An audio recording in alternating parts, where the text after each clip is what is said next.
Hello, everyone, and welcome to 3Y TV in the Stay Tuned Sports Podcast Truck Series. Tonight, we're going to set the lineup for the Stay Tuned Sports 300 next week here at Daytona International Speedway. I'm Peter Short, and alongside me here tonight, new to the National Sim Racing fold, but definitely not new to 3Y TV, Andre Graham Bush. Great to be alongside you again, Andre. It's been a while since we've worked together. I'm very much looking forward to bringing everyone flag-to-flag coverage here tonight and all season long. Yeah, it has been a minute.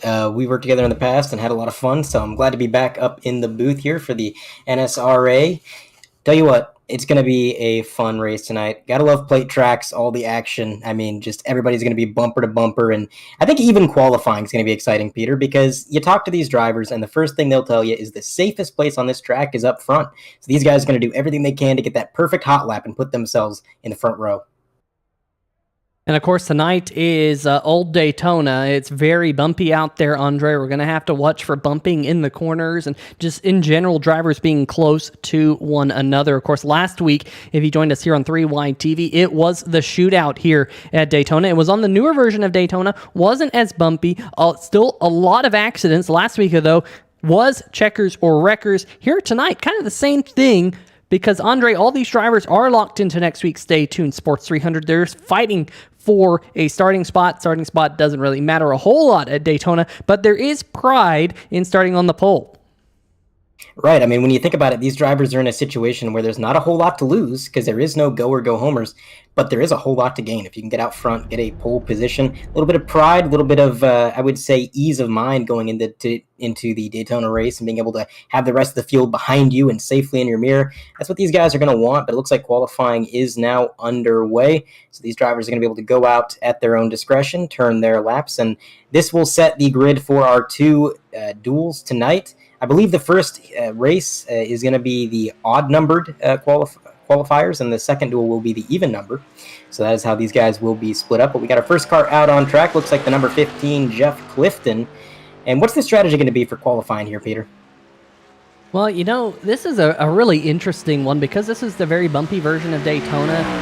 I have found that the high line really works at this version of Daytona because you want to use that high line to at least get wound up, and then once you've got that thing wound up, you have to kind of let the truck float, if you will. You don't want to put a whole lot of wheel in it because you can really bind up the suspension, really drag the front end of the truck as you go over these bumps, lose a lot of that momentum on your fast lap. You kind of have to really find the spot where the truck is happy here at this version of Daytona. Don't really the push it. The racetrack kind of drives you, this version of Daytona. I mean, here we go on board. This is Jason Gracias looking out front, and just look at all these bumps, folks, that these trucks will have to traverse here tonight, racing at upwards of 180 miles an hour. Once we get them all wound up, Gracias is going to jump all the way down to the inside line, trying to hug that yellow line. You can see how it kind of meanders back and forth, in fact, that yellow line does, because of just how bumpy this racetrack is.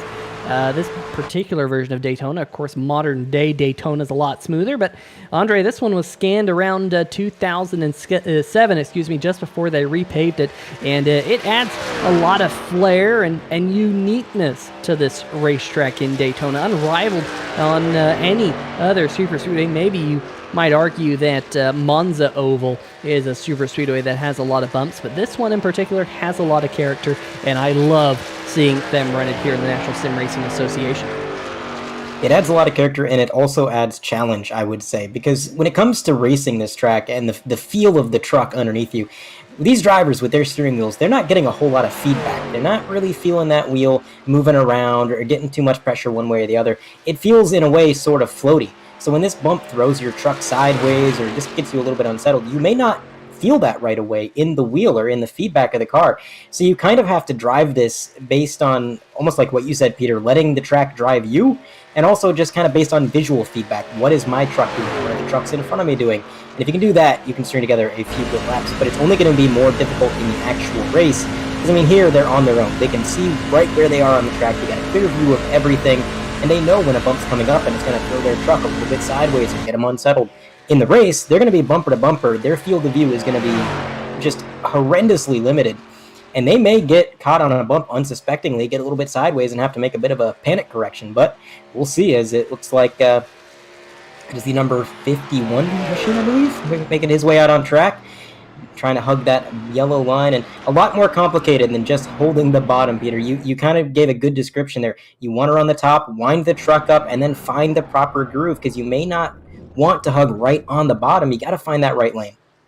Yeah, Adam Lichty in the number 51, fastest of all, reigning series champion Jason Gracias is in the second position. Of course, Gracias also won last week the shootout, the Simbox shootout at Daytona International Speedway. Won a Simbox button box, Simbox PC. Make sure you check them out on Facebook.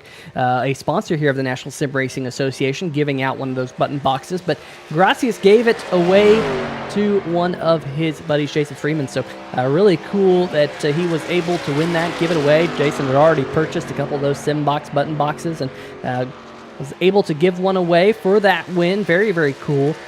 But Gracias trying to defend his championship this season. There's Jason Shu, the number 3 machine, a little bit further back in the field. He's just outside the top 5, rather, with that second lap time in the 6th spot. That's a good run for the driver of the number 3 machine, trying to be like Dale here tonight. Not exactly 100% sure of how many starters we'll have tonight. Some drivers unable to make it, but they'll be here for the Stay Tuned Sports 300 next week. Of course, no points on the line, just kind of bragging rights to start on the pole here at Daytona as Jason Shu pulls to the mom side of the racetrack. Stan Hausman and the BeerStreetJournal.com, number 39, out there on the racetrack right now. He will not be able to get a lap time in as the clock will expire. Adam Lichty will be picking up the front starting position here tonight for the Duels. Just 35 laps on the cards in each of the Duels here tonight. Let's see if we can go through the qualifying results here, bring them up on your screen, and remember, the odd numbers will start in duel number 1, and the even numbers will start in duel number 2. So Adam Lichty in the number 51 machine, starting on the pole by 5/1000ths of a second. Jason Gracia starting in second. Adam Dama, Patrick Morrison, Dama in duel number 1. Morrison in duel number 2. Doug Neal will be starting third in duel number 1. Jason Chu starting third in duel number 2. Jeff Price, Randy Perdue, 7th and 8th on the qualifying charts, and Jimbo Casterline and Chris Darling will be starting 5th in each of their duels. And how about that, Jimbo Casterline, folks? If you've been watching the National Sim Racing Association for so long, you know it's the Stay Tuned Sports Podcast brought to you by Jimbo. Well, Jimbo's in the field in that number 18 machine, and we are looking forward to seeing him out there on the racetrack. Hopefully we can get his comments after duel number 1. But Andre, why didn't you take the field through the next 10 starting, well, at least qualifying positions, I should say? Looking back from the top 10, we've got Matt Cherry and Adam Newton, 11 and 12. Back from them, Tristan Maurer and Julian Tesoro. I'm sorry if I mispronounced that. Mikey Williams, Garrett Austin, 15 and 16, respectively. 17 and 18 is going to go to Travis White and Philip Scott. Running out your top 20 is David Buell and Jason White. Nick Kessler, Martin Plute will be just outside of the top 10 in each of their duels here tonight. Joe Mish, hopefully I'm pronouncing that right, in 23rd on the qualifying chart. Stephen McDonald, 24th. Nathan Maurer, Jeff Clifton, 25th and 26th. Johnny Williams and Gerald Baker, the third, will be rounding out our 28 trucks here tonight. We already got trucks rolling out there on the racetrack, however, and it is Adam Lichty in that number 51 machine. There he is, Adam Dama to his outside. That will lead us to the start of duel number 1. If you were with us last week, caution laps did not count. Tonight, they will count as we get 35 laps in the books. Any keys you think to this race here tonight? It's kind of a sprint, Andre, for these drivers to get to the checkered flag. Well, you're right about it being in a sprint, and I think that changes how these guys are going to have to look at this race. Normally at a plate track, I would say be patient and pick your moment to strike because you got to be there at the end. But when you only got 35 laps to work with, you got to look at it in a different light.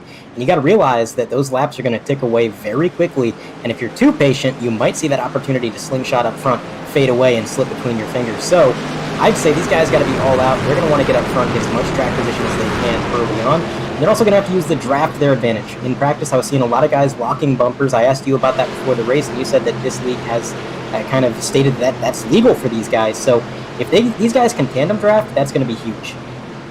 Yeah, they can, but you and I know that that can lead to problems. Hopefully we don't see a lot of problems here tonight. There was a lot of problems in the shootout last week when it was checkers or wreckers, but the green flag is going to be in the air here tonight.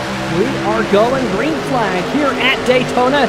Duel number 1 underway. Adam Lichty in the number 51. They're not formed up on the bottom, Andre. That outside line, Adam Dama leading with the number 14 of Jeff Price behind him, although Adam Dama going to drop down to the low line as we head into turn number 1.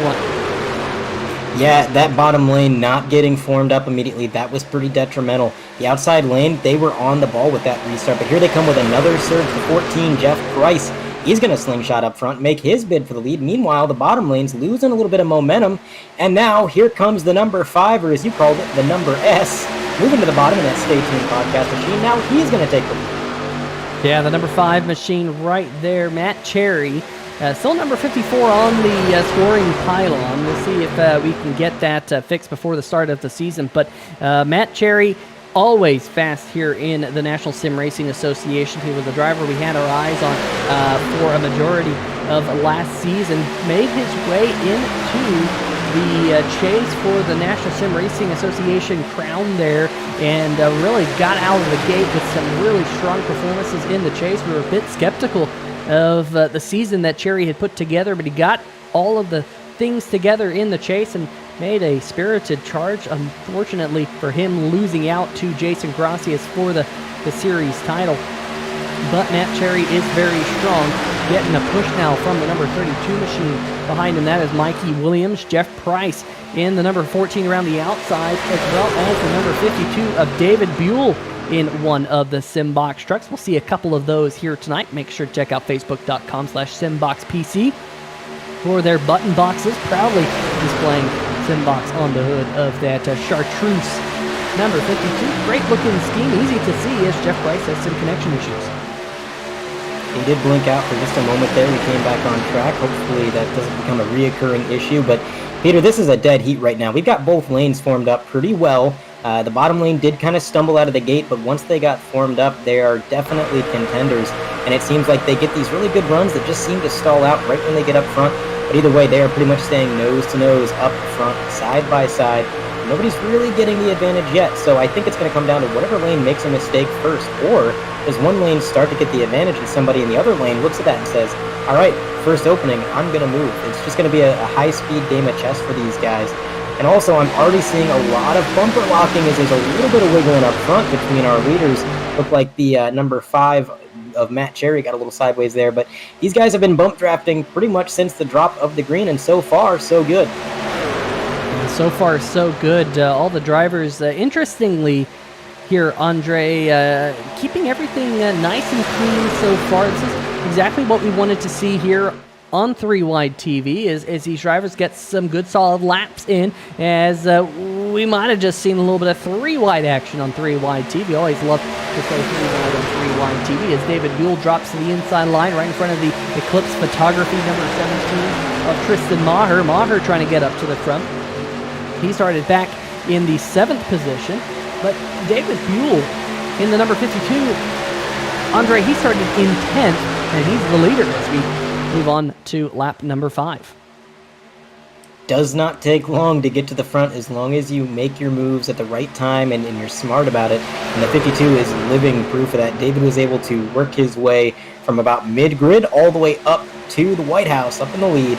Meanwhile, Tristan Maher, he has also made a lot of passes, and that 3-wide move he made earlier, that was incredible. The fact that he was able to use the side draft to his advantage and make about 3 or 4 passes in a single corner. Now he is actually in the lead by just a nose. He's going to lose the advantage going through the corner.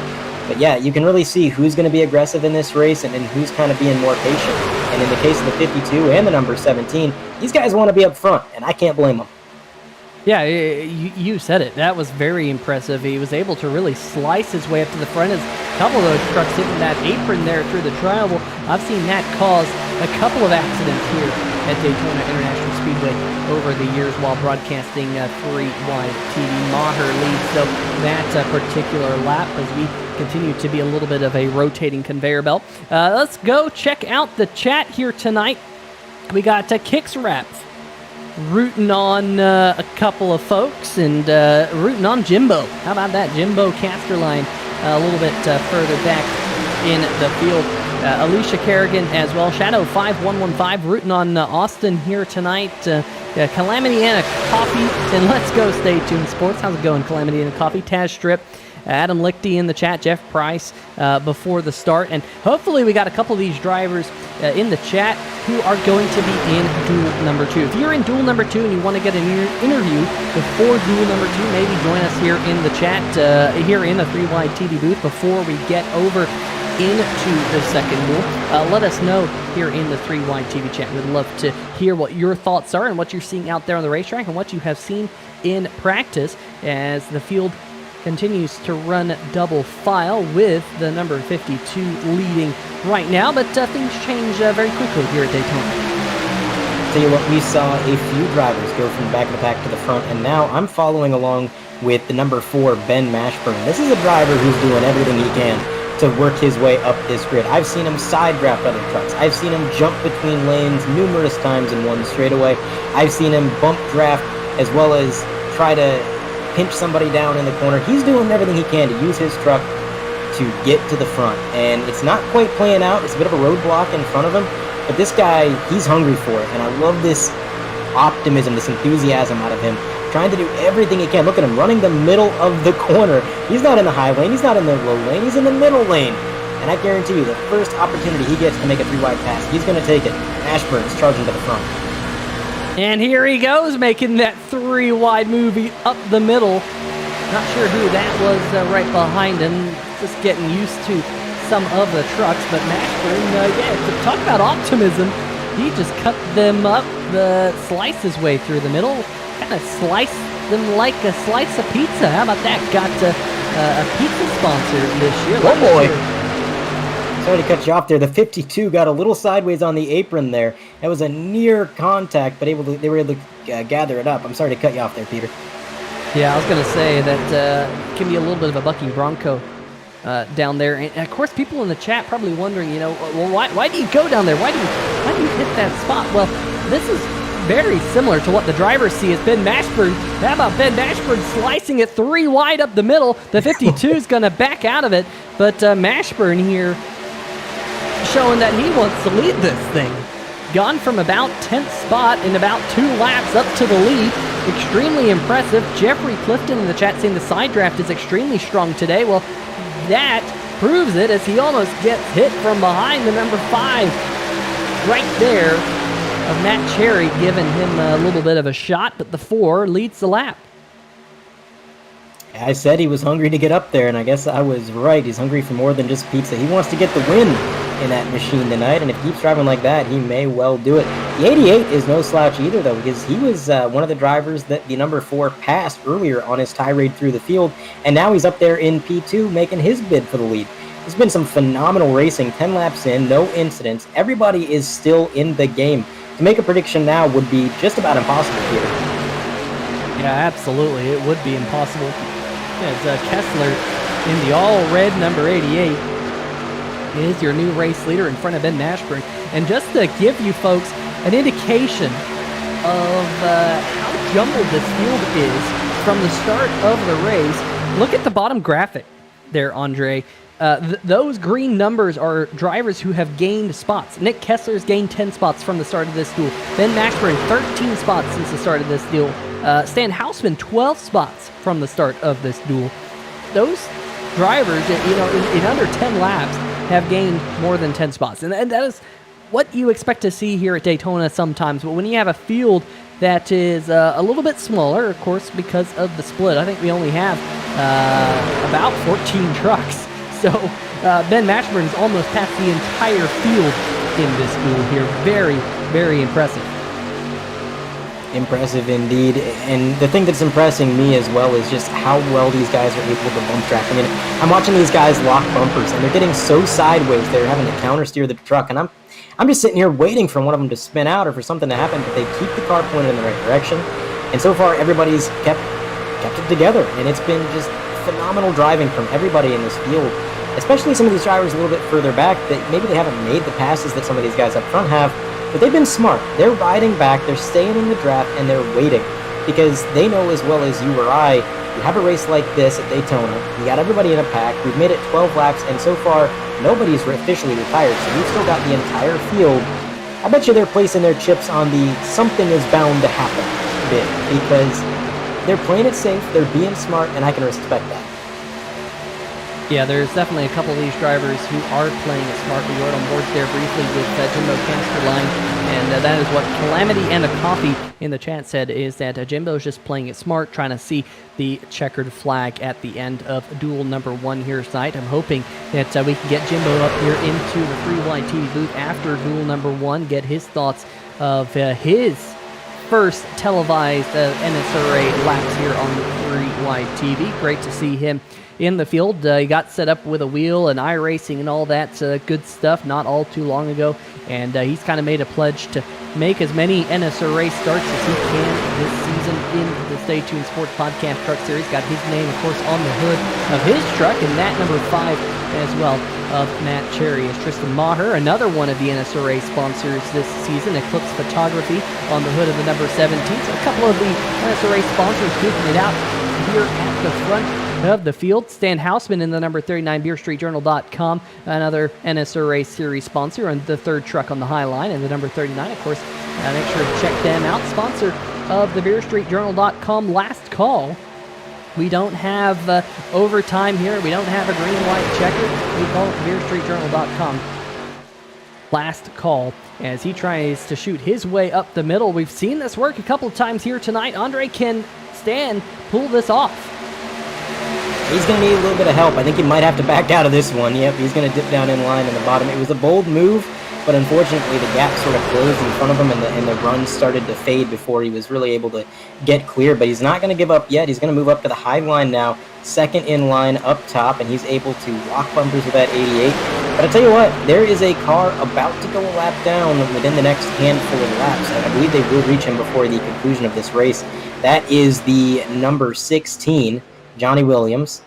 He lost the draft early on in this event, which is it's something that's easy to do, and we do have a yellow flag on the circuit. Yeah, yellow flag is out, and we're going to see, sorry folks, we're going to see what the caution flag is. Oh no, it's Jimbo. Jimbo's involved, folks, making his first NSRA debut. Let's see if we can figure out what happened to the number 18 machine. Here is the 3Y TV replay.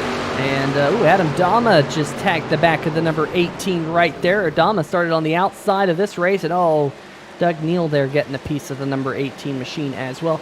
Andre, let's see if we can get another look at this. The only thing I can think of is maybe Jimbo had to check up or something. That's a little bit too much of an outside view. There we go. Bring out the 3Y TV chopper, which flies over every single one of these races. We never use it. Well, we hardly ever use it.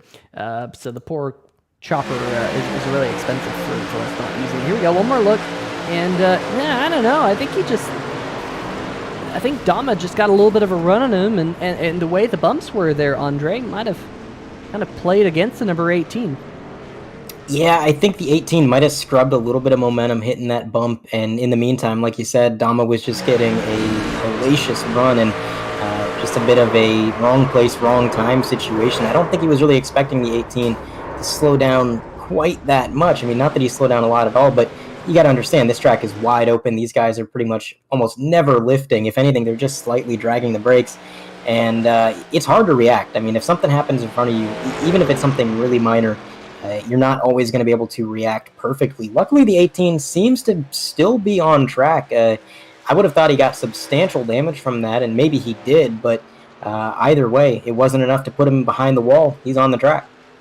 Yeah, hopefully he can come down pit road and get some of that damage repaired as well. Speaking of pit road, though, here comes the majority of the field, led by the number 88 of Nick Kessler, as we're under the first caution flag of the night here on 3Y TV. Taz Strip says, well, no one goes a lap down. We were just talking there about Johnny Williams, and I think we were just about to get to the point, Andre, that he needed a caution flag, and it came out before we got there. So Johnny's going to stay on the lead lap, going to be able to get caught back up. Adam Dama going to fix some of his damage, I'm sure. The 77 of Doug Neal as well. They started this duel in second and third. Now they're going to find themselves on pit lane for probably an extended stay there. Hopefully they don't have to play or pay the weekly rate, although we're going to be in Daytona for the next week here on 3YTV in the National Sim Racing Association. Of course, next week is the big one, the Stay Tuned Sports 300, the longest race of the season, and probably the biggest single event everyone looks forward to Daytona, especially with the Speed Weeks. It's not Speed Week, Andre, it's Speed Weeks, as looks like the 971 there going to pull up to his teammate. That's Nathan Maurer, going to take a look at Doug Neal's truck for him and let him know what the damage is like. Hopefully the damage is not too bad, but we got Speed Weeks here at Daytona International Speedway, with it all capping off next week. And among those who pitted and did not have damage, I've seen a sort of variety in what these drivers did. Some drivers took 2, some drivers took 4, and I believe I've seen a handful of drivers take none at all. So some of these drivers taking some tires. Is there a tire limit in this league, Peter? I believe there is, but it's usually a high enough number that it's not that much of a concern in the races. So I don't expect to see a tire limit next week at Daytona, limiting any of the drivers, and especially not here tonight in these duels. But 2 tires at Daytona, especially this version of Daytona, with it being so bumpy, Andre, probably a good call, in my opinion, just because this particular version of Daytona handling does matter a little bit more, and I've definitely had it where if you take 2 tires, you get a little bit looser in the corners, and especially if you get a little bit of aero packed up underneath the rear spoiler, loosening you up a little bit more, it can get a little bit hairy. So it's probably a good call to at least take 2 tires under this one caution here, kind of splitting duel number 1 in half. We've got 17 laps down, 18 laps to go. We'll make that 17 laps to go when we go back green here, and the iRacing pace car lights are off. So that is good news. So good to see these drivers. No one out of the race. Hopefully as much damage fixed as possible. Adam Dama back there, and I think Doug Neal is hustling to get caught up with the field. Adam Dama, however, did go 1 lap down with that extended damage repair, so he's going to need an extra caution here, Andre, to get back on the lead lap to see if he can get his lap back. Among the drivers catching up to the field right now, also Casterline made his way out of pit road, and looks like he got some of the damage fixed, but from my perspective, it looks like that left rear spoiler is a little bit jacked up in the air, and unfortunately at a track like Daytona, that's going to be a huge detriment, because it's going to feel like a parachute has been deployed on the back of that truck. And he's going to have to really make sure he stays in the draft, because it's going to be a lot easier for him to lose it than some of his competitors. But pace car is about to pull out. We're about to get back to racing, Peter. Yeah, that we are. Pace car is coming down the pit lane right now. The number 5 machine of Matt Cherry on the inside. The number 17 of Tristan Maher on the outside here. And there is the green flag as we head towards turn number 1. The inside line pretty well formed up this time, unlike what we saw at the start of the race, Andre, and looks like the number 5 machine of Matt Cherry is going to take the race lead. Tristan Maher, no help on the outside. A lot of drivers moving down to the bottom, trying to duck in line. They saw how well formed it was and kind of took the opportunity to maybe get the advantage. But then on the back straight, it looks like it kind of swaps. Some drivers moving up and down. Everybody just trying to find their place in this line. Right now, it looks like the bottom lane is kind of bleeding drivers at this point, and the top may have the advantage by the time they come back to the start-finish line. The number 4 slides into second place. He's pushing that leader, trying to get a little bit of a gap here. Maybe push the leader out as far as he can, because that is just going to help you. If you get the leader out in front, that allows everybody else to get a huge run and can actually help you to overtake them. So a little bit of strategy, maybe with that number 4 pushing the leader. As the bottom lane continues to struggle to form up, it looks like the numbers are definitely in favor of the high side. You know, that's one thing that I've really liked about this particular version of Daytona. I know I keep going back to nuances of this older version of Daytona, but there's just so many bumps on that inside line that I've actually preferred racing on the outside line here at this version of this racetrack. I've always found it to be a little bit smoother. You know, going back to what we saw when Jimbo got hit from behind, he was down there on that inside groove, hit that big bump, and like you said, it seemed like it really bogged down that truck. I found that to kind of be the case, especially when you're in a pack with a bunch of trucks, maybe not when you're racing here with kind of a 2-truck breakaway on the inside with Nick Kessler, although Kessler got a little lick there from behind. Almost turned him into the inside wall. Good save by the number 88 machine to keep it pointed in the right direction. That could have been huge right up at the front of the field.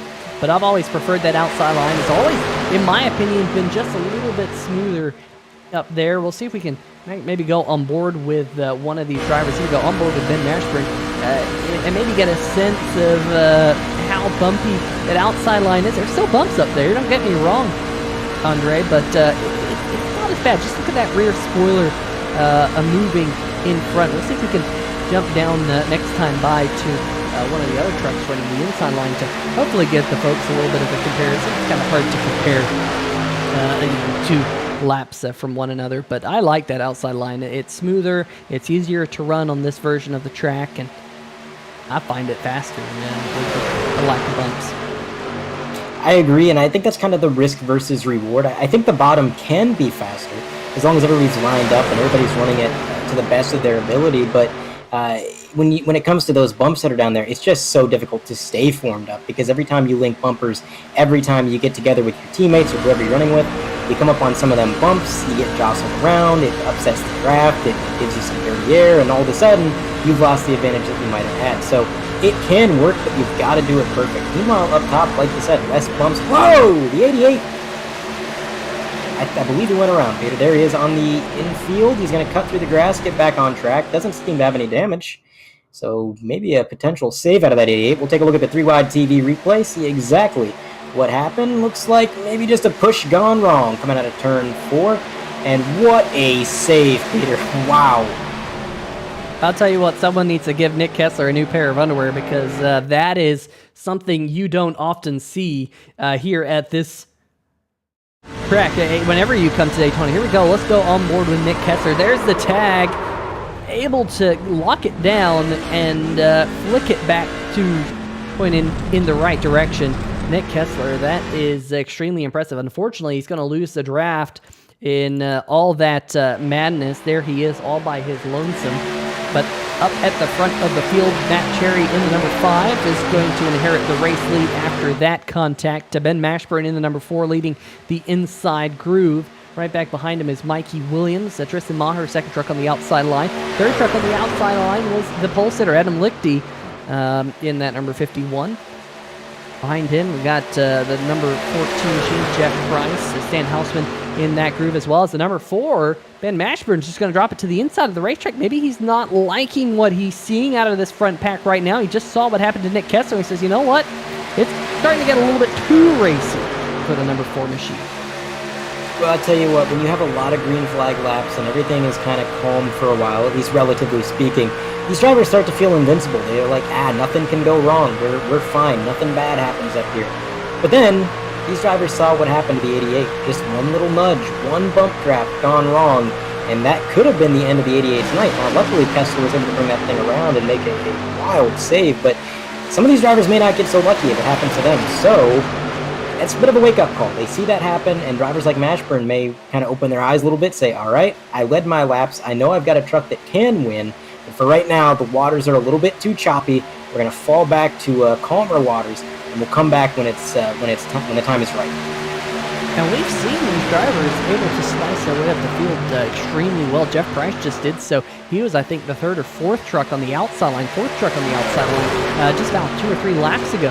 And now he's leading the race in the Back Channel Productions number 14 Chevy Silverado. So the runs these drivers are getting here tonight is Johnny Williams there in the blue truck back there going below the apron through the trail behind Stan Hausman as the inside line starts to accordion together just a little bit. These runs these drivers are getting just extremely impressive here tonight. I'm really looking forward to the second duel even. I mean, they're really putting on a show. Hopefully we can get some good side-by-side action in duel number 2 like we've seen in duel number 1. If you're just now joining us, 25 laps gone, 10 laps to go. Adds a little bit of a wiggle up at the front. Matt Cherry, your race leader, got a little bit of a shot there from Tristan Maher.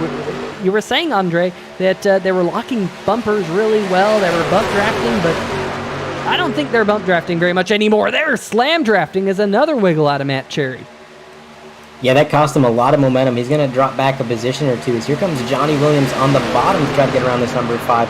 That's going to move him up into P5, I believe. And what a comeback this has been for Johnny Williams in that number 16 machine. He was at risk of going a lap down. If that caution had been just a few laps later, he may have had to take the lucky dog, start at the tail end of the field. That caution came out, got him back on the lead lap, and this time he didn't lose the draft. He stayed with this pack, and that has put him up in the contention for the lead. And he's making the most of it. He's doing a heck of a job. The only mistakes he's making is occasionally he'll clip that apron. And I got to stress to the viewers at home, it's so easy to clip that apron. Because as you mentioned earlier, and you kind of showed with the gyro cam, Peter, you can't really see what's going on in front of you. Once you got a truck close enough to your nose, you can't see that yellow line in front of your truck. All you can see is the truck in front of you, and you have to try to follow them and go by their guidance. But if they're weaving, it's kind of like playing a game of telephone. What starts out as a small weave at the front of the field is going to get bigger and bigger and bigger with every car that's following them. So by the time you get to the tail end, you got people back and forth. It's like drafting a caterpillar, and it's not really their fault. It's just a product of this plate racing. But even despite clipping the apron a couple times, Johnny Williams is doing a heck of a job sticking to this truck in front of him, and he is putting himself in a great position right now. Oh, just gave a shot to the back of, I think that was Joe Meisch in that 187 machine. Joe, if we're pronouncing your name wrong, please correct us here. Shoot me a message in the NSRA Discord. But Joe right now almost got turned around. You've seen that a couple times here tonight. I'm really impressed, Andre, at the ability of these drivers to keep these trucks pointed in the right direction. I mean, we've seen probably 2 or 3 really heavy bump drafts and trucks pointing sideways, Nick Kessler included in that. Probably Nick Kessler more so than most, but they've done a really good job of saving these trucks here tonight and keeping everyone together. I mean, right now, Adam Dama, who has again lost the draft, unfortunately. In fact, Jim Casper, Ryan Dugdale, and Adam Dama, all 3 of those drivers have lost the draft and were involved in the only caution flag we've had here tonight. Also, Nick Kessler has lost the draft. He's now 25 seconds behind the lead. He will not follow a lap down before the end of this race, but he's going to need a caution flag. But extremely impressive, the driving we have seen in duel number 1, and hopefully we see much the same in duel number 2. But we are wrapping up duel number 1 as we're down to just 6 laps to go. Mikey Williams leading the inside line. Adam Leichte getting a little bit squirrely in the number 51 up there. Yeah, looks like that number 51's getting a little bit antsy. A lot of this race he's been kind of playing the patience card, riding, I would say, just above the top 10, kind of following along with these leaders. He hasn't been too aggressive with the overtakes, but now as the laps wind down, I noticed him try to get up a little bit closer to the lead, put himself in the catbird seat. Unfortunately, it's not really gone his way, as he's going to have to concede a position here. They went 3 wide momentarily, and that came at the cost of the 51 having to back out and kind of fall in line. So now he's watching these leaders double file in front of him, trying to decide which lane do I take. He's going to move back up to the top, the outside of the number 16, and it looks like he's going to be able to get to the bumper of the car in front of him, but here's where he's got to be careful. Yes, he could push the truck in front of him, and he could potentially get that number, I believe that's the 14 machine, to the lead, but you don't push a pusher. If somebody's already locked bumpers with the car in front of them, you do not want to push that truck because you're going to get them so unsettled. That car is going to basically be off the ground at that point, and it's going to potentially cause an incident. So you got to be super vigilant as they go 3 wide. The 51 right in the middle, the 23 up high, contact between the 51 and the truck beneath him. 3 wide for the lead. The 14 moves up to the top. He gets shuffled out of line, scrapes the wall, and through it all, it looks like the number 32 machine has taken the lead, and Leichte has moved up to P2. Is it go time or not, Andre? I'm going to say it is time for the marbles here tonight at Daytona. It is absolutely go time. Lap 32 out of 35. And to make things more interesting, we got 2 trucks up ahead of these guys, not far in the distance, that are about to go a lap down. So whether they like it or not, they're going to be 3 wide again before the end of this race. And the 51 just trying to do his best to hold this line, make sure the number 14 can give him a good shot. But here comes the number 5 machine. 3 wide through 3 lanes to second place, potentially the lead. The 17 following him. With a little bump, he goes sideways and he saves it. These guys still have the lap cars in front of them to think about, but they're not really focused on that. And there goes a spin. Oh boy. It's the big one in duel number 1, the 187 of Maish around, Mikey Williams around as well. Well, it was getting exciting there, Andre. It was some great 3-wide action, but this version of this racetrack, it's bumpy. And sometimes that's what happened. Let's see if we can get another look at what happened here in this particular accident. We'll put it into 3-wide TV slow-mo because I think we're going to have to put it in slow motion to figure out exactly what happened here. Maybe it started on the inside line. There we go. There's the initial contact that initiated Mikey Williams going around up at the front of the field. And we were 4 wide there for a brief moment. The number 5 up there, Matt Cherry, trying to save it. Somehow, really, it looks like only 2 drivers involved in that. Maybe the number 4, Ben Mashburn, got a piece of it. No, it looks like he was able to squeak on through. Really, it looks like 2 drivers took the brunt of it. Let's get one more look at that one, Andre. I'll tell you what, Jeff Price in that number 14 machine, he got to buy a lottery ticket, because it's not too often you go 4 wide with 1 car wrecking beneath you, and you get out of there unscathed. But it looks like the 14 was able to just to kind of hold that middle line, a little bit of contact there, but I don't think it damaged the truck at all. He was able to get through. What amazing driving. I mean, that is heads up by Price. Here we go on board here with the number 23 machine, Travis White. You think he might have got a piece of this as well? The 2 drivers in front of him of Maish and Williams there, and he actually might have got a little bit of rear end damage as well from Johnny Williams. Let's see if we can get maybe one more look on board with Johnny Williams and see if Johnny got into the back of the number 23. Is that inside line accordioned with the spinning trucks ahead? I mean, you can see we're on the roof here, Andre, and you can barely see 1 truck in front of you, and you know, the driver's still a lot lower than this roof cam. When things like that happen here at Daytona, it's so difficult to see. And that's why that kind of an accident happens. But we're back live here with the number 5 machine of Matt Cherry, your race leader. But one thing to think about, Andre, is the number 5 was actually involved in an accident, caught the wall. He's going to be leading this field, might have some damage. Do you think that's enough damage to affect the way that Stay Tuned Sports F-150 is driving?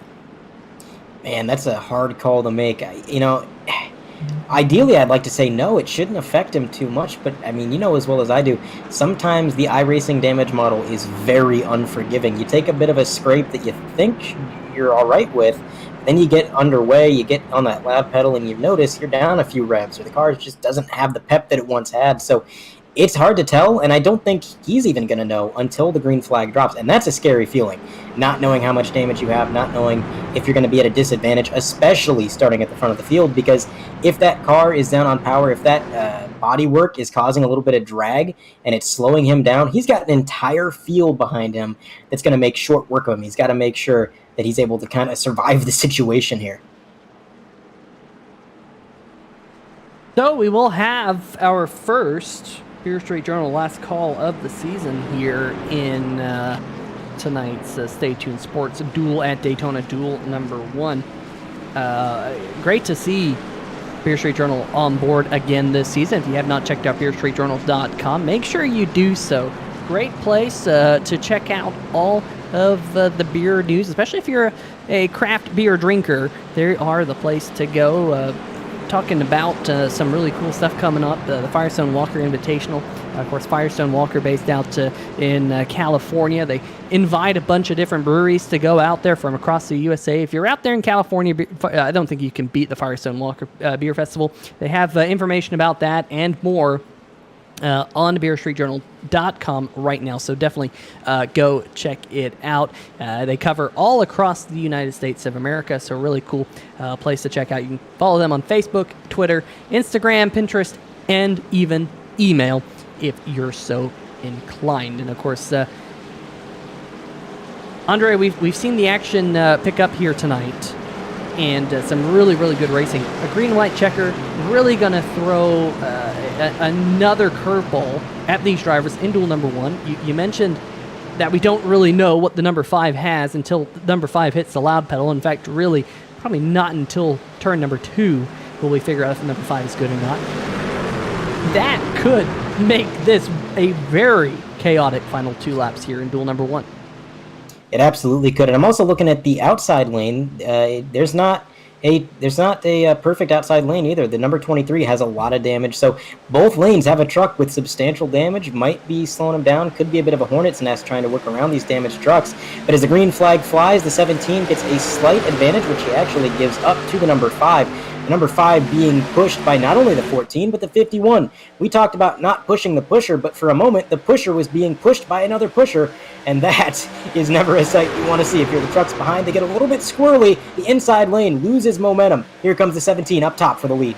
Yeah, that number 5 doesn't look like it's got all the horses underneath it that it once did with that damage. He's going to just drop to the inside line, and look at that inside line just absolutely bottling up. The Beer Street Journal number 39 is Stan Hausman trying to peek through with the 88 of Nick Kessler, who's rejoined the front pack. How about that? Nick Kessler inside the top 5 once again, trying to push his way up to the front. Meanwhile, white flag will be in the air this time. The 4 of Ben Mashburn right behind Tristan Maher. They are locked nose to tail. A little bit of a 2-truck tandem here as the white flag waves here in duel number 1. These guys have gotten away from the pack. That's not going to be to their benefit. They're just allowing these guys to get a huge draft run. And if the 14 is smart, he's going to time this coming out of turn 2.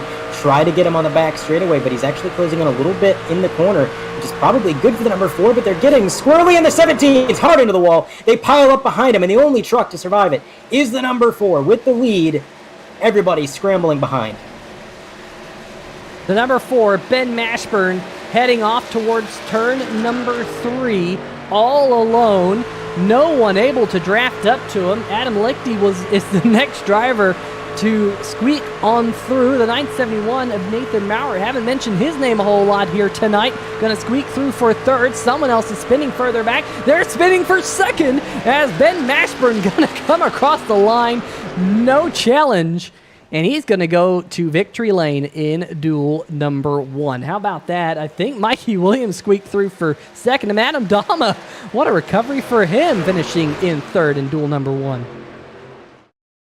What a finish that was. I did not expect them to wreck for 2nd place there at the very end, but these guys, again, not a whole lot to lose. There is no go or go homers. They can finish pretty much anywhere in these duels, and they will be in the main event come the Daytona race. But here we have an onboard perspective. He gets a run to the outside of Lichty, and just a little bit too close. Lichty came up to throw the block, maybe just a millisecond too late, and got him sideways. But man, oh man, what a finish that was. We said the number 4 was hungry for a win, and well, he got it. So congratulations to him. And now, not skipping a beat, we're lining up for duel 2. Yeah, just like that, iRacing throws us over into the next duel. Not able to go back. We will get a word here with Ben Mashburn here in a little bit. But all these drivers going to get out there, led by Jason Gracias, the winner last week here at Daytona. And Andre, I asked him last week what he thought the chances were of him sweeping the shootout last week, the duel here tonight, and the Stay Tuned Sports 300 next week. And he said his chances were really, really low. But he's going to be starting on the pole in this particular duel, and I'm sure he's going to be quite happy with that. Yeah, you can never make predictions too early, and it's hard to say that anybody has an advantage at Daytona, but starting out front never hurt anybody. I mean, that's going to definitely be a help, and who knows, maybe he does take this sweep. I'm curious to see how Duel 2 goes. These guys had the opportunity to watch Duel number 1 and kind of ride along with these guys and see what they were doing, both what they were doing right and maybe some of the mistakes these guys made. So maybe coming into this race a little bit more informed should be pretty interesting. Yeah, that will be interesting to see what these drivers learned from duel number 1 and see what they can carry over to the second duel here tonight. iRacing pace car lights are off. We'll be getting set to go green flag here in just a little bit. I'm going to try something. It doesn't always work here, folks, when we do the heat type style, but we're going to try and see if it does. just so happened to work, and it does work. How about that? That's a shocker. Jason Gracias, who's just now joining us. Jason Gracias will be starting on the pole for duel number 2, I should say. Patrick Morrison to his outside. Jason Shu, Randy Perdue on row number 2. Chris Darling, Adam Newton on row number 3. Darling under the weather here tonight in the number 11 machine. He asked me specifically to not interview him because he can barely talk. Jillian Tesoro and Garrett Austin on row number 4. Philip Scott, Justin White, Mike in 10th. Martin Plute, Stephen McDonald back there in 12th, and just looking a little bit further back to round out your field, Jeff Clifton, Gerald Baker the third, and Scott Tompkins is the out-of-race official, so he will not be joining duel number 2 here tonight. So great to see that seems like our software has finally caught up with the fact that dual racing and heat racing is a thing, and heat grids are different than normal grids, but we're about to go green flag here for duel number 2 already. Felt like we just got the checkered of duel number 1. We'll check in with the match from here in a little bit, but we're racing here again at Daytona. Outside line. Oh, go ahead. No, I'm sorry about that. My replay was a little bit delayed. I was trying to correct that. But it looks like Gracias is going to take the lead as there's a huge shove to the number 20 behind him. But look at this, the number 3 truck getting a huge run down on the bottom lane.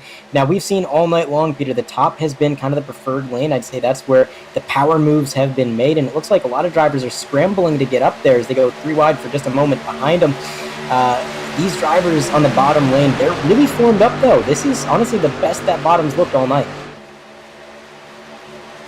An outside line off to a good start here in duel number 2, but the outside comes roaring back. On the outside, here comes Jason Gracias with the help from the number 20 of Patrick Morrison. They're going to come around to lead lap number 1, but Morrison going to drop to the low line, and the number 25 right there, Randy Perdue, one of the 2 Randys we talk about here all the time in the National Sim Racing Association, drops to the inside line. Jason Shu in the 3, the 11 of Chris Darling is 4th in line there. The MaxGrafix machine, MaxGrafix.co, one of the key designers of a lot of these trucks here in the National Sim Racing Association, on the hood of Darling's machine. Chris Darling, owner of MaxGrafix.co. As here comes the number 15, though, dropping to the inside. Andre, he was not wanting to be all too patient behind the one of Gracias. No, sir. He wanted to make that move, and make that move he did. He's actually able to just about get clear. So the bottom lane looking a little bit stronger than in dual race number 1 for sure. He was able to use it to his advantage, get up to the lead, kind of put the number 1 at a bit of a disadvantage now as the 20 gets on the apron, almost a little bit sideways. He's able to gather it up. Now with a little bit of help from the 12, it looks like the 1's going to stage a comeback, get side by side for the lead again. Right now, both lanes are pretty equal. It's about the same amount of cars in each lane. The only question is who can stay on each other's bumpers, who's going to stay formed up the best. As we got one car down on the apron, he said, all right, I've had enough fun for one day. I'm going to get down to the apron and back out of this. The MaxGrafix number 11 falls in line down low. And you see that sometimes at Daytona. Things get a little bit too hot, too crazy. Some of these drivers say, all right, you guys settle this out, and I'll be waiting back here when you do. Of course, 32 laps to go this time. We saw some great racing as the number 12 machine right there of Gerald Baker getting up into the wall. Gerald Baker, the third, the second driver in line on the outside. We saw some great side-by-side racing. It kind of, we could tell that intensity continued to pick up in duel number 1. I expect to see the same here in duel number 2 as these drivers fight for every starting spot they can get next week in the Stay Tuned Sports 300. Oh, I agree. If these guys can keep it as clean as they kept it in Duel 1, and we have a full grid by the time we get to the end of this thing, the intensity is only going to go up as the race progresses. Again, it's one of those things where the race is starting out with a lot of aggression because it is so short, but regardless, when we get close to that checkered flag, these guys are going to start making moves that maybe they wouldn't make right now. But man, oh man, that inside line is looking so strong. We've got Philip Scott. He's the first car on the outside. He's running P4, a few car lengths back from the leader. And this is really interesting, Peter, because, again, this is like the opposite of what we saw in duel number 1. What do you think is the difference here? What is causing the inside lane to be a little bit better this race? I'm sorry, I had some stuff going on in the background, Andre. I think you posed a question to me, I apologize. What was that question? I was just asking, the bottom lane seems so much stronger in this race. What do you think the factor in that is? Like, how are these guys able to work the bottom so well when it seemed like it was a bit of a disadvantage in the first group? I really think that's due to the fact that we have a fairly strong pack right now, as one of the trucks on the higher line has a little bit of connection issues. But we did not have as big of a pack as this. You remember back in duel number 1, Andre, we had a couple of drivers early on playing it easy, playing it safe, and it just didn't seem like they were all globbed together like that. There's a lot of energy right now. There's a lot of momentum in this front pack because they're all, glued together with one another. As I say that, they start to detach a little bit. I think that's really helping that inside line prevail. Even though they have fairly similar numbers, they can use that side draft to their advantage to kind of stick with that outside line. I think maybe as the pack gets a little bit less together, momentum starts to be a bigger factor. You don't have as much energy being transferred between the driver, the cars and the draft, and then momentum starts to take over. And I think that's when the outside line starts to be a little bit stronger. But as I say that, we got a couple of trucks now falling off the back here as we're working lap number 7. So far, so good. Looking a little bit further back in the back, one driver here who is playing it safe. That is the number 2 machine of Justin White. On board with him, Adam Newton, the number 29, who was looking good last week here at Daytona in the duels that we had. It was a night race, and we have all too many trucks at the end of that particular race. Of course, caution laps did not count last week. Oh boy. And oh my goodness! Oh boy is right. Jason Gracias will not sweep the duels as he went into the stratosphere. Holy cow. Somebody's going to have to sweep Gracias' engine out of the infield. Man, oh man, that happened so quickly. Just a little bit of a nudge to the right rear quarter panel, and all of a sudden there were cars flying through the air like popcorn in a popcorn maker. I think the list of drivers not involved would be shorter than the list of those involved. I would bet money that you are right there. Let's see if we can figure out what happened to cause some of this. Looks like the inside line, maybe, I don't even know if there was a bump there. Gracias, 10 out of 10 for doing barrel rolls. I think that was barrel rolls plural. Chris Darling's night goes from bad to worse, already fighting some type of cold or allergy or something. But I know everyone at home wants to see their favorite 3-wide TV camera angle, and that is the gyro cam. On board with Jason Gracias. This happened so quick on there. It absolutely did. Everything seemed fine, working his way into turn 3, just trying to do a bit of a bump draft, and then he pulled a Star Fox, just doing barrel rolls. And if that catch fence wasn't there, somebody in the outfield parking lot was going to have to adjust their insurance, because that truck was out of here. Luckily, the catch fence kept him in play, but unfortunately, so much damage to that truck, I don't foresee him being able to bring that thing back out on track. What a quick turn of events there. I mean, so different from duel number 1. Duel number 1, we pretty much finished with about as many trucks as we started with. We had some chaos in the last lap and a half, but prior to that, we pretty much had the full field. Now this race is going to continue on with severely lowered numbers, and that's going to change the way these guys are going to race. As we go to this replay, you can see he just has to slow down, basically nowhere to go. He just got to bring that thing to a stop. And that was the smart thing to do for sure. Another perspective of it here, the suspension camera. As you can see that MaxGrafix car barrel rolling down the banking, sliding through the infield. Man, oh man. But as I was saying, Peter, with a lot less trucks in this race now, or at least a lot less competitive trucks, does that change the aggression level for some of these guys? Because they know that you can get a little bit more risky. You can make some crazier moves when you got less trucks around you to worry about. Yeah, I mean, I think that's very true. We're going to see if we can get one more look at this from the 3-wide TV chopper cam. I think that's going to be true. The drivers are going to lay back, get some really strong runs on one another, see what they can do, see if they can use a little bit of side drafting to pull their way up to the front. There's that the bad bump gone wrong here. There was contact. Number 15 getting into the back of the 20, and it was on from there. Number 42 getting involved. Number 42 driven by Stephen McDonald. The number 12 there, Gerald Baker the third. Chris Darling, of course, involved. Jason Shue in the number 3. Was Jason Shue in the number 3 lucky enough to get through that? I think he's smoking there. I think the engine did grenade on Jason Shue's. Yeah, the engine's... There's not a whole lot of damage on that number 3, but there's enough to destroy the engine. I'm just counting the number of trucks that we have left here. Go back live. And we're back live. Did we go back green and now we're back to yellow?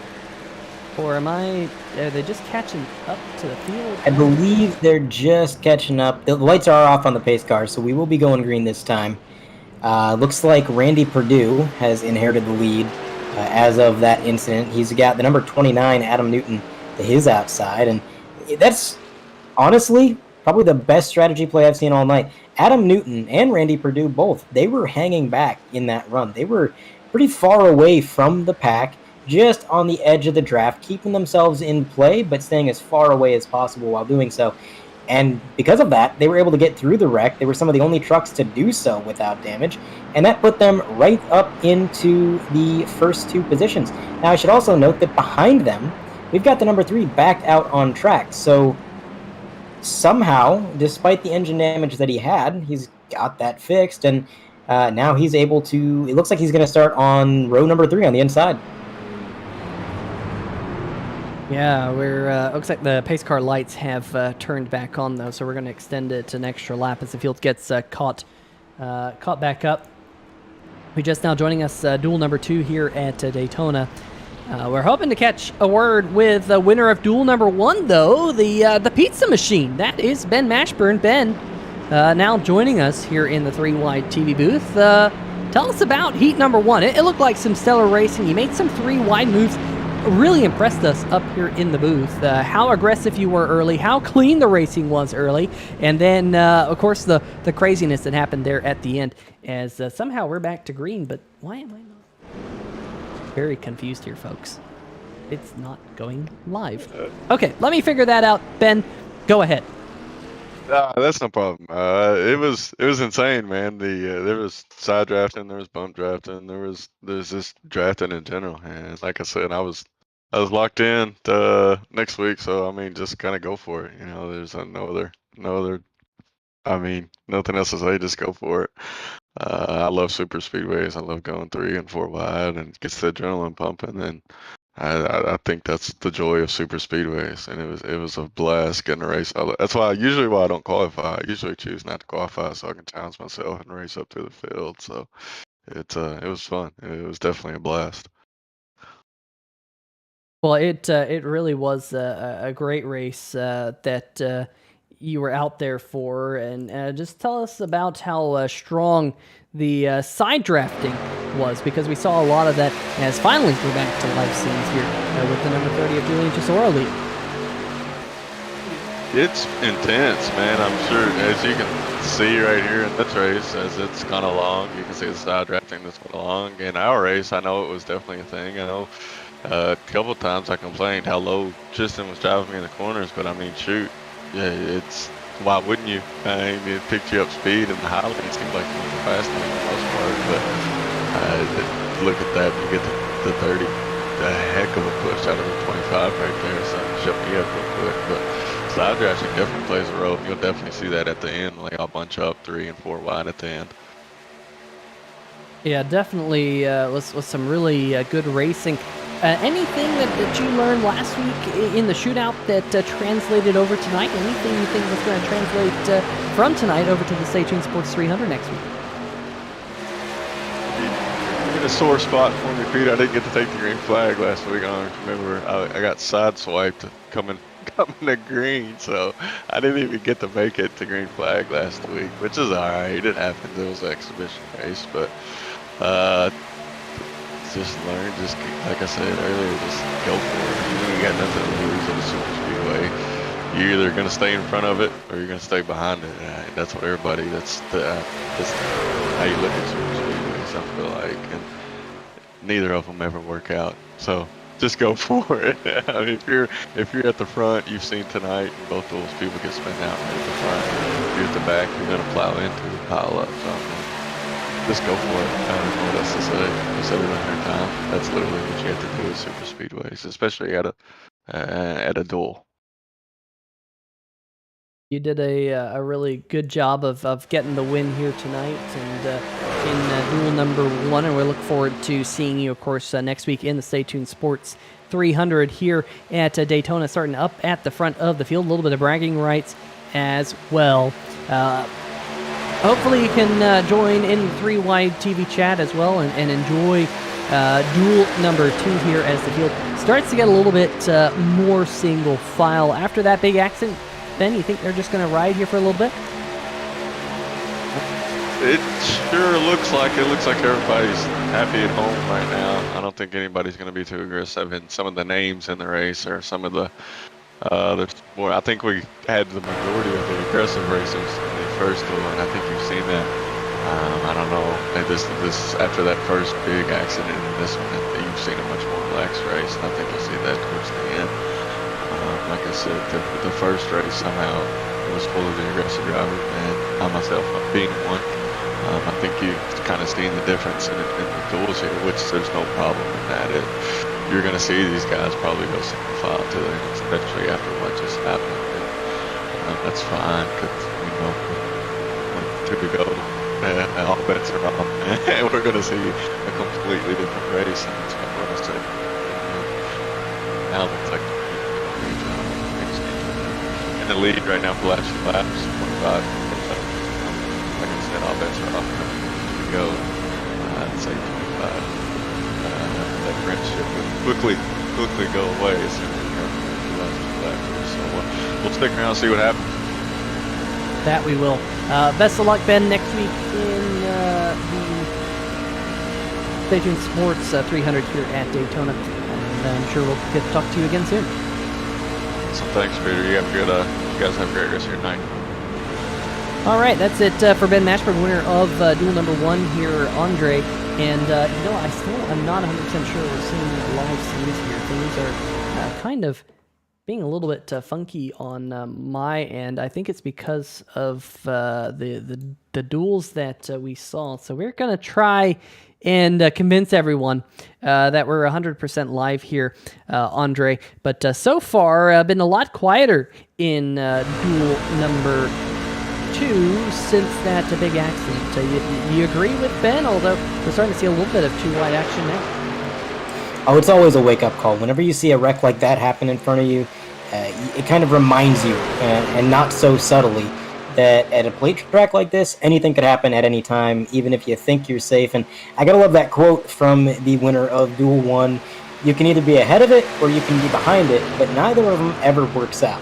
It's kind of a fancy way of saying that these races can sometimes be a lottery, and it doesn't really matter what you do sometimes, because the chaos can strike at any moment. So all you can do is try to plan for it, try to put yourself in the best situation, and hope that it works, because there's never a surefire way to win these races. So go all out and do what you can to get out front. And that's exactly what Ben Mashburn did. But at the same time, for a lot of these drivers, that mindset's going to be a little bit more difficult to carry with them, because they've seen just how quickly a number of their competitors' nights got ended, and they're saying, I want to be here at the end, so I would rather be a little bit patient. And so I think it's a thing where you got to read the room. You got to look at the race and how it's gone and what's happened around you, kind of adjust your race plan accordingly. And that's kind of part of the high-speed game of chess that is plate racing. Sometimes it's chaotic, sometimes it's single file and very calm.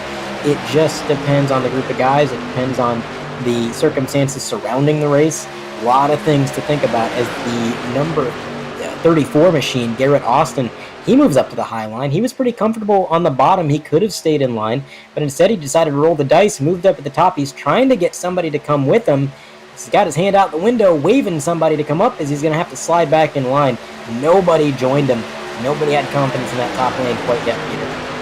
Yeah, that number 34 machine. One thing that we have been told by the NSRA officials is that these drivers have to run the proper contingency banners on the top of the front windshield, and the proper one is the Stay Tuned Sports Podcast logo that you see most of the field running, but the number 34 right in front is not running one of those. That will equate to an end of longest line penalty next week here at Daytona for the Stay Tuned Sports 300. Hopefully the number 34 can get that logo on his car by that race next week. And in fact, got I think Coleman's care. I think that's the gold octopus on the number 34. Not 100% sure. It's kind of a tough angle to always see exactly what the sponsor is, but if that is the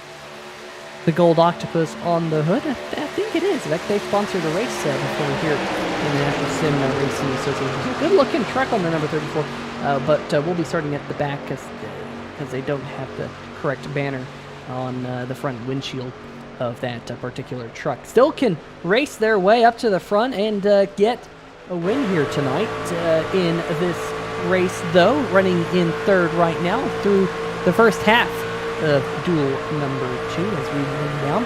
And one thing to mention, Andre, is there won't be a fun race here tonight. There's a three laps that they put in, and I would be surprised if we see the trucks out there for that 3-lap sprint, all for fun, kicks and giggles and all that stuff. But don't expect to see them out there for that 3-lap event after that. So this will be the last event here tonight, duel number 2. And you know, while the number 34 may not be able to gain any qualifying positions due to that banner discrepancy, he can gain experience, you know, and maybe it's not even about winning, it's just about racing around these guys. This is preseason, and I'm not too familiar with the roster of this league. As we mentioned at the top of the broadcast, kind of new to these guys, but I know that at the beginning of any new season, you've got a lot of new faces, and you've got drivers that maybe have changed up their style from the last season, and just driving around these guys, being near them, seeing what they do and how they do it, that is great information to gather. And so just being in line with these guys, racing with them, that's going to be pretty much invaluable information for Garrett Austin, and it's going to be something he can use going forward, especially in the Daytona race coming up next week. That is for sure. Folks in the chat just want to say hello. We've got a couple of people who are in race number 1 in the chat as well. One of those being Jimbo. And Jimbo, just checking to see if you're in the National Sim Racing Association Discord. Yes, you are. Let's see if we can get a quick word with Jimbo. Chris Darling. I just said, hey, if you were in duel number 1. Chris Darling, unfortunately, in duel number 2. But he's out. But let's get a quick word with Jimbo. Stay Tuned Sports himself. Jimbo, Daytona here tonight didn't exactly go your way, but I'll tell you what, it looked like you were having a lot of fun out there in the number 18 machine before you got turned around. Tell us about it. Yeah, no, I mean, honestly, I wasn't expecting to win. I was just, I just wanted to finish, It was definitely a fun race, and really with the legacy of Daytona, I just started practicing tonight. I've been practicing regular Daytona for a couple weeks now, but I was just happy to get out there and race with the guys, and it was fun. Well, it definitely looked like a fun race out there, and this racetrack is not an easy one. It is Daytona. Your foot's flat, but there's a lot of bumps on this particular racetrack. How was that from behind the wheel? Honestly, I know a lot of guys hear them in the chats and everything like that. I was enjoying it. I thought it was cool as shit. I'm sorry. Cool as hell. Feeling all the bumps and things like that. Like, it legit felt like you were racing real life. It's always a lot of fun broadcasting up here in the Free Wide TV booth. Great to have you on board again with Stay Tuned Sports. Of course, you got your Podbean link in the description. But why don't you tell the folks at home a little bit about Stay Tuned Sports that are watching right now as we're closing in on 10 laps to go. Yeah, so every Thursday morning, 7 o'clock a.m. Eastern Time, I the show comes out, I give my takes of different topics, sports topics, whether it's football, baseball, any of the major sports, UFC, stuff like that.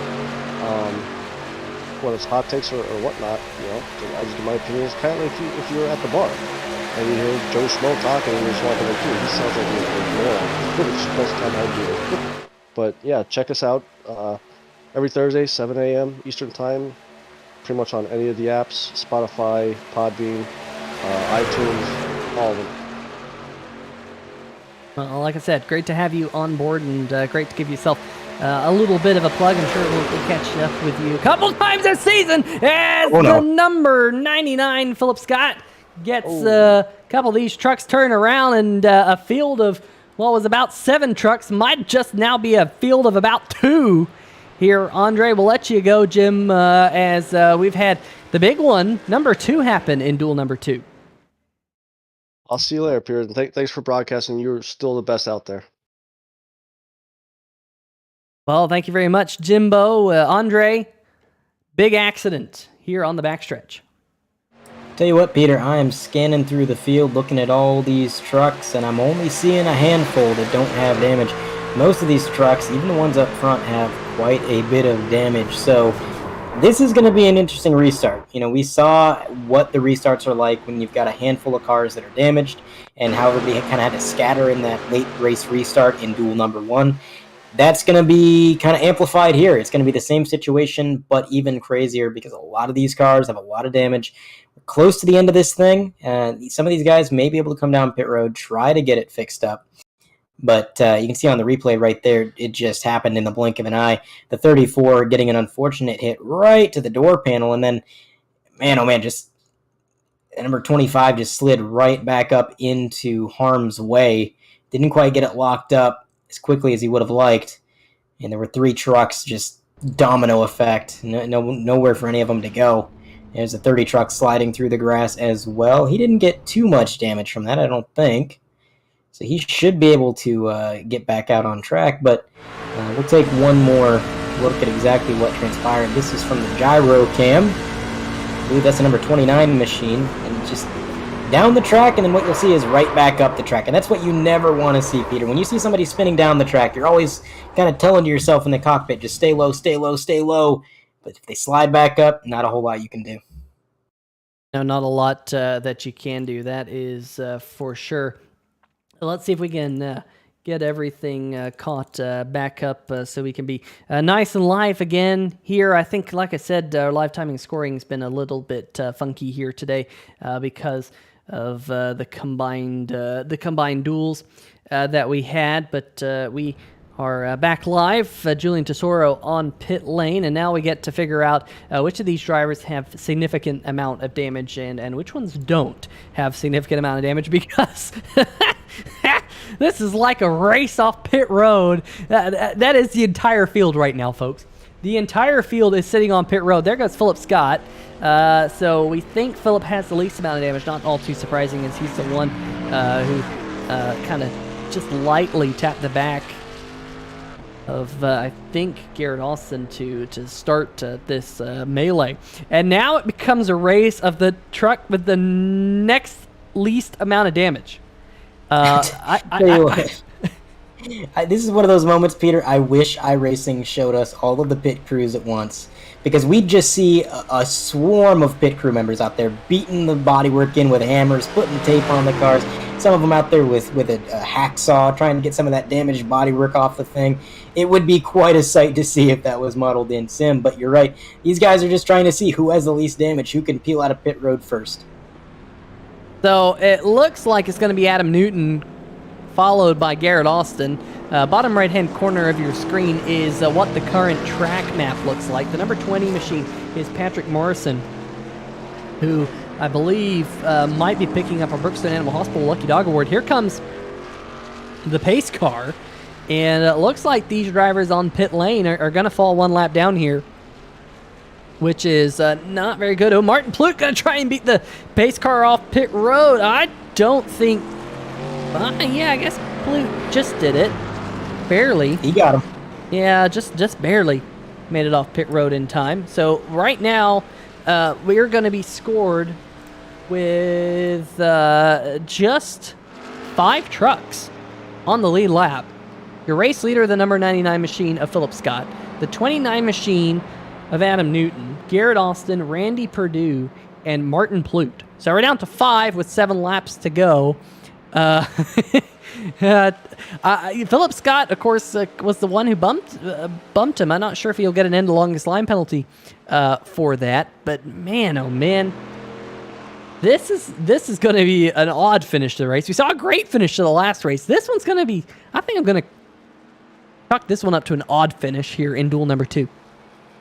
I'd have to agree there, but I tell you what, if Philip Scott does not get an EOL penalty, and he's able to stay up front, he's in a great position right now, because he's the only car on the lead lap that doesn't have damage. I mean, you look at these guys behind him. Adam Newton, he's got damage. Garrett Austin, he's got damage. Randy Perdue, he's got a little bit of damage. Martin Plute has damage. All of these guys are working with wounded horses, and you've got Philip Scott unscathed. The car looks just as shiny as when it rolled off the lot. And he may have this thing in the bag if he can just stay up front, escape the chaos, and play his cards right.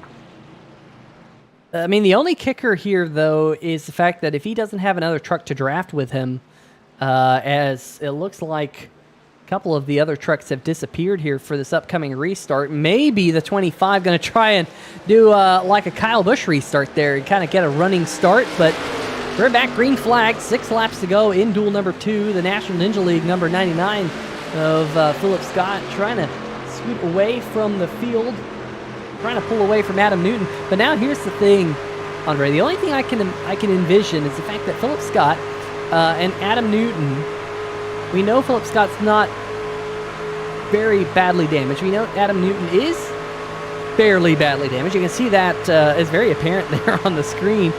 But maybe there's just enough draft where Adam Newton can pull level with the number 99 machine if he times his run just right. It's not looking that great at this moment in time, though, as we're down to a kind of a 2-horse race up the front of the field. And another problem for Andy Newton right now that he's facing is, yeah, he can pull even when he's in the draft, and maybe he can even get a run. But there's nobody behind him. So once he steps out, he's got no draft help, and all of a sudden that air is hitting that bent spoiler, it's hitting the bent bodywork, and it's going to be like a parachute is just deployed out of the back of that thing. So actually making the overtake is going to be, I would say, nigh on impossible. The best option for him, I would say, is to wait until the last lap, because the most he's going to get, I think if he gets a really good run, the furthest he could get is maybe get a nose on the leader. If he could time that right and get a nose right at the start-finish line, maybe he's got a shot. But he can't really worry about passing right now, can't worry about overtaking right now. It's going to have to be a last-minute move. Good news is we're looking at more than likely the drivers that will start second and fourth, likely in that order, based on what I'm seeing right now. Looks like Newton might just be a little bit too damaged here, but these drivers will be starting up near the front of next week's Stay Tuned Sports 300. So, not all too bad. There really is not a whole lot on the line here tonight in this second duel, as the Boeing 737 there blasts off at a rather ridiculous speed, might I add.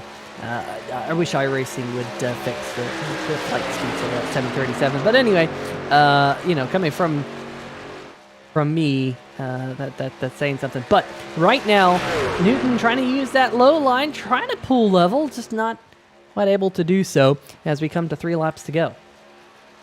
Looking at that number 29, I'm seeing some yellow stripes on the back of that car, so it seems he's a league rookie. Again, I'm not super familiar with the roster, but I'm seeing a few drivers with the rookie stripes on the back of the car. And I'll tell you what, for a newcomer to the league, running P2 here at Daytona, putting himself in a good starting position, potentially for next week in the real show, the big show. Not too bad, but I'll tell you what, it's not over yet. Lap 33 out of 35. Like I already said, Peter, if he times his move correctly, if he gets it just right, he may have a chance to get a nose on the leader, Philip Scott, right at the end. But he's going to have to do it perfectly. And again, the cards are kind of stacked against him with that damage he's got. Right now, if you're Philip Scott, I would say try to make sure you don't give the 29 your draft. Try to keep him out of your wake and make sure that you kind of leave him stranded, because you know that on its own, his car is going to be a little bit slower. So if you can weave back and forth and kind of leave him out to dry, that's the strategy. So we'll wait and see whether or not Newton can pull that off or not, as we're down to just 2 laps to go. We are getting word that one driver in the chat might have received a black flag just a little while ago. Not sure who that driver may have been, as Andy Newton tries to get an extra run here. I'm not sure. Nothing really jumps out to me as who might have received a black flag or not. But right now, Adam Lichty in the chat as well. Adam, a great run in race number 1. Mikey Williams as well in the chat. Another driver who had a good run going in race number 1. As we're coming to the white flag, Philip Scott still just holding on in that Ford F-150. Barely a scratch on it. You can't say the same for the number 29 machine. Adam Newton here doing a good job keeping up with the number 99, but I don't think there's enough muscle underneath that hood. But could he just been playing games here? That would have been actually kind of a smart thing to do if he had the power. I don't think he does, but to kind of just play games, make Philip Scott think that he didn't have enough power to make a pass, and then on the last lap all of a sudden come out of nowhere. That would be kind of be a fun thing to play. I don't think that's going to happen here tonight, as he's still not able to pull close to Philip Scott's number 99. Just an update, it was Julian Tesoro that got black flagged, and I believe the infraction was passing beneath the yellow line. But here we come to the start-finish. The 99 is going to drop all the way down to the bottom, and then back up top. No threat from behind. And it is going to be Philip Scott in that 99 machine winning the second duel. He's got Adam Newton in second, and way off in the distance, you've got third place Garrett Austin. He was 17 seconds back, racing with Randy Perdue. And I believe they're going to finish in that order. Garrett Austin, oh no, it looks like actually Randy Perdue was able to get ahead of Garrett Austin, although that position technically didn't matter in terms of qualifying because, again, Garrett Austin will not be scored essentially for this race due to the banner infraction. But still, got the late overtake, put himself on the podium. What a unusual race here at Daytona, Peter. Yeah, definitely an unusual one here in duel number 2. Philip Scott gets to go to the victory lane. I'm sure he won't exactly be, super thrilled with this win after being the one who caused that final caution that kind of wiped out the field. But, sometimes you create your own luck. As iRacing says, nope, you can't do any burnouts, and skips over to the next session. We'll get a quick word with Philip Scott here, Andre, and I will let you take it away with the driver of the number 99 machine, Philip Scott. Philip Scott, you got a copy? Yes, sir. Well, Philip, on that last restart, we kind of saw that you were the only truck on the lead lap without damage. The cards were kind of in your favor, but you had that 29 behind you, and he was actually able to stay pretty level with you in the draft. Tell me about, number one, your perspective of the incident that led to that, and also what it was like trying to hold off that 29 at the end. Yeah, so that was a very interesting race, to say the least. So I caught a lucky break and was out front before that big one took out almost everyone, and yeah, I was just like, I want to be aggressive this race because it's the duels, and so I managed to work with Gracias to get up to the front, and then after that I unfortunately didn't have any partners, and then we were trying to save fuel at the end, and I realized I wasn't going to make it on fuel, so then I just tried to pass everyone, and I noticed the two guys in front of me. When that one wreck happened, I noticed one of the guy on the inside to the 30, I think, would usually stay right at the line, right below the line, and then the guy that was in front of me would stay right at the top. So I tried to get a run and shoot the middle, and it kind of felt netcodey. Like it didn't feel like my wheel did a bump or anything. But yeah, I don't know if that was my fault or not. But it was just trying to get track position for when we pit. but then that got thrown out the window, and every then there was like no cars left, and then with the 29 left, I was actually kind of worried because he was definitely in the draft, but he couldn't quite get the run on me, so I was just trying to keep the momentum going off the high side, and yeah, held him off to the end. Yeah, we saw you kind of breaking the draft, making sure that you hung him out to dry, so he couldn't quite use that draft to the full advantage. It was a great play. Now, I got to ask you, Philip, after having raced in Duel 2 and having watched Duel 1, is there anything that you've kind of gathered from the night that you're going to take forward into the full-length Daytona race next week? What have you learned, and what do you expect? Yeah, so obviously Daytona, obviously got to expect the unexpected. But the one thing that I've just gathered data on and learned is because there's a lot of new people this season. So I was just trying to study them and learn how they race in the draft and everything, how you race around them, all that. That's pretty much it. Daytona, will be Daytona. I got lucky today, but I very well won't. There's a good chance I won't be lucky next week. So it is what it is. But yeah, mainly just scouting out who's who and everything this week. All right. Well, before we let you go there, Philip, is there anybody that you would like to shout out or thank? Yes, I would like to, of course, thank National Ninja League. We just wrapped up our World Championships in North Carolina with thousands of athletes and spectators. You can go to our YouTube to check out all the action, all live streamed, and Yuri's Gymnastics Supply. So yeah, thanks. All right. Well, congratulations on the dual win, and we're looking forward to seeing what you can do next week, Philip. Absolutely. Thank you.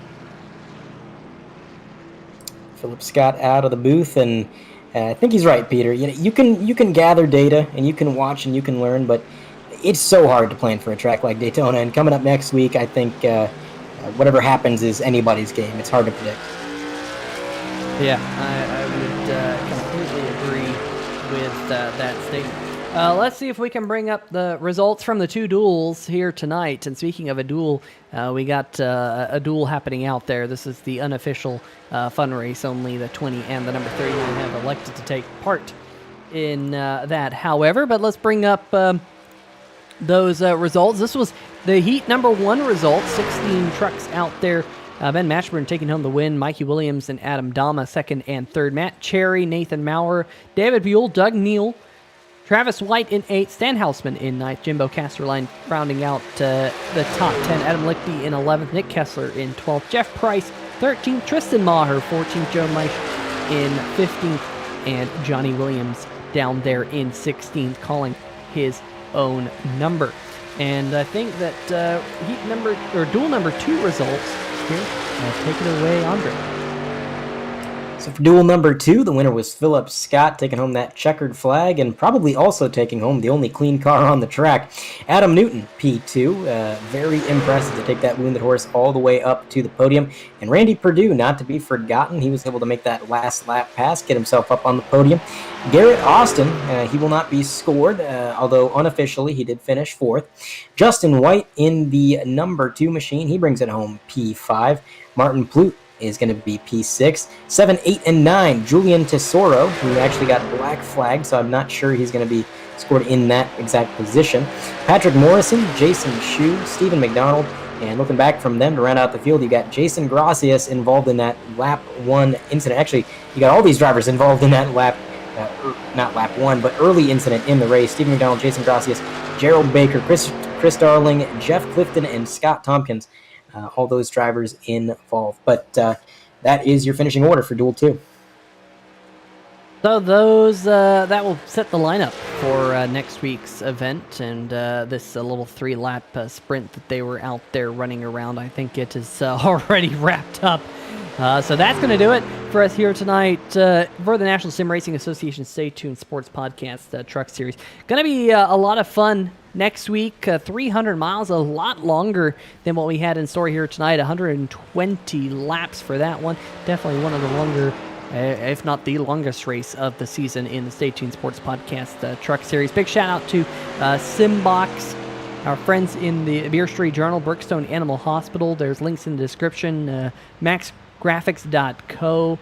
Eclipse Photography, and all the other people like Taz Racing Customs. There's a link to their Facebook page as well if you want a custom diecast. Go check them out. And everyone else that makes the National Sim Racing Association Stay Tuned Sports Podcast Truck Series possible here on 3Y TV. Andre, it's going to be a great long season. Great to have you back up here in the booth. I think we knocked it out of the park for race number 1 here tonight at Daytona, and looking forward to next week again here at Daytona. Yep, I'm looking forward to it. Glad to be up in the booth, and I think it's going to be a great season. All right, folks, make sure you tune in for the big one next week. There's already the YouTube link set up, so if you want to start sharing it on your Facebook page, you can start sharing it with family or wherever you want to share it. Send it via text message. Send it to all your coworkers via email on Monday. Do all that. The link's already up for the Stay Tuned Sports 300, so make sure you share it, get it out there. But we appreciate all of y'all. Stay safe and all of that good stuff, and we shall see ya.